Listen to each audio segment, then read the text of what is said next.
وفاقی وزیر صحت اور MQM کے رہنما مصطفیٰ کمال نے ایک پریس کانفرنس میں پہلی بار کھل کر الطاف حسین کو پارٹی سابق general secretary doctor Imran Farooq کا قاتل تو قرار دے دیا ہے، تاہم وہ یہ بتانا بھول گئے کہ یہ محض سیاسی الزام نہیں بلکہ اسلام آباد کی انسداد دہشت گردی کی ایک عدالت جون 2020 میں اپنے تفصیلی فیصلے میں اس قاتل کو الطاف حسین کے حکم کا نتیجہ قرار دے چکی ہے اور انہیں اس کیس میں اشتہاری ملزم قرار دیا جا چکا ہے۔ مصطفیٰ کمال کی حالیہ پریس کانفرنس نے ایک بار پھر ڈاکٹر عمران فاروق کے قتل کا معاملہ چھیڑ دیا ہے۔ یاد رہے کہ عمران فاروق متحدہ قومی موومنٹ کے بانی اراکین میں شمار ہوتے تھے اور جماعت کے اندر انہیں فکری اور نظریاتی ستون کی حیثیت حاصل تھی۔ وہ طویل عرصے تک پارٹی کی تنظیمی اور نظریاتی سمت متعین کرنے میں اہم کردار ادا کرتے رہے اور پارٹی لٹریچر کا بڑا حصہ انہی کے قلم سے نکلا۔ تاہم 2009 میں الطاف حسین سے اختلافات کے بعد انہیں پارٹی سیکرٹری جنرل اور کنوینر کے عہدوں سے معطل کر دیا گیا۔ اس کے بعد ان کے لندن میں موجود مرکزی قیادت سے اختلافات کھل کر سامنے آنے لگے۔ عمران فاروق کے قتل کیس کی تفتیش اور عدالتی فیصلے میں یہ بات سامنے آئی کہ الطاف حسین کو خدشہ لاحق ہو گیا تھا کہ عمران فاروق ایک علیحدہ سیاسی جماعت بنانے کی کوشش کر رہے ہیں، جسے MQM کے لیے سنگین خطرہ تصور کیا گیا اور یہی سیاسی اختلاف بالآخر ان کے قتل کی وجہ بنا۔ الطاف حسین کی سالگرہ کے روز 16 ستمبر 2010 کی شام عمران فاروق لندن کے شمالی علاقے ایڈویر میں واقع اپنی رہائش گاہ کی طرف جا رہے تھے۔ جلا وطنی کی زندگی گزارنے کے باعث وہ اپنی حفاظت کے حوالے سے محتاط رہتے تھے اور میٹروپولیٹن پولیس کو بھی سیکیورٹی خدشات سے آگاہ کر چکے تھے۔ تاہم اس شام وہ بغیر کسی سیکیورٹی کے اپنی ملازمت کی جگہ واقع ایک فارمیسی سے گھر کی جانب روانہ ہوئے۔ جیسے ہی وہ گرین کوٹ اپارٹمنٹ بلاک کے داخلی راستے میں داخل ہوئے تو ایک حملہ آور نے اچانک ان پر اینٹ سے حملہ کرتے ہوئے ان کے سر پر کاری وار کیے۔ اس کے بعد عمران فاروق پر خنجر کے پے در پے وار کیے گئے۔ طبی عملے نے انہیں بچانے کی کوشش کی لیکن وہ جاں بر نہ ہو سکے اور موقع پر ہی دم توڑ گئے۔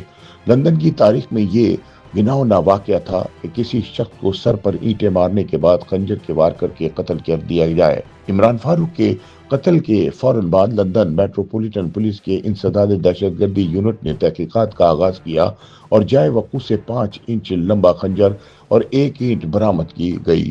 ابتدائی طور پر شواہد محدود تھے لیکن قریبی علاقوں میں نصب کیمرے موجود نہیں تھے اور حملہ آوروں کی شناخت کے حوالے سے گواہوں کی تعداد بھی کم تھی۔ تاہم پولیس نے ہزاروں گھنٹوں کی CCTV فوٹیج کا جائزہ لیا، 4000 سے زائد افراد سے پوچھ گچھ کی گئی اور 4500 سے زائد شواہد اکٹھے کیے گئے۔ بعد ازاں ایک TM کیمرے سے حاصل ہونے والی فوٹیج نے تفتیش کا رخ بدل دیا جس کے ذریعے حملہ آوروں کی نقل و حرکت اور باہمی تعلق سامنے آیا۔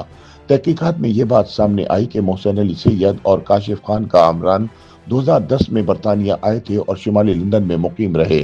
قتل کے چند ہی دن بعد دونوں لندن سے کولمبو سری لنکا روانہ ہوئے اور 19 ستمبر کو کراچی پہنچ گئے۔ یہ تفصیلات بعد میں پاکستانی اور برطانوی حکام کے لیے کلیدی شواہد بنی۔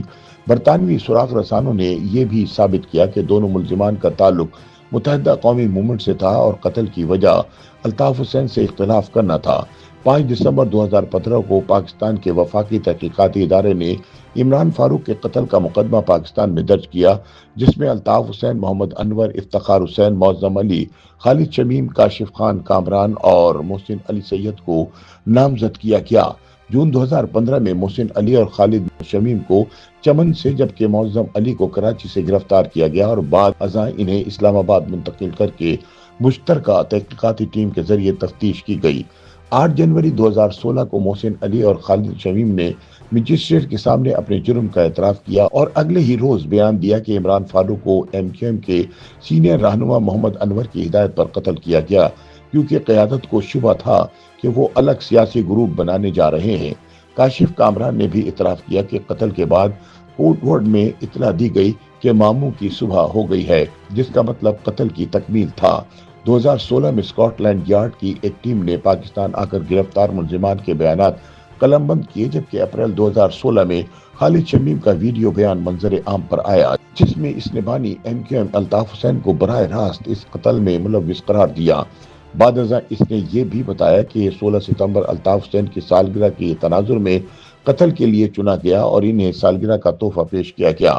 اس کے بعد کیس طویل عرصے تک التوا کا شکار رہا۔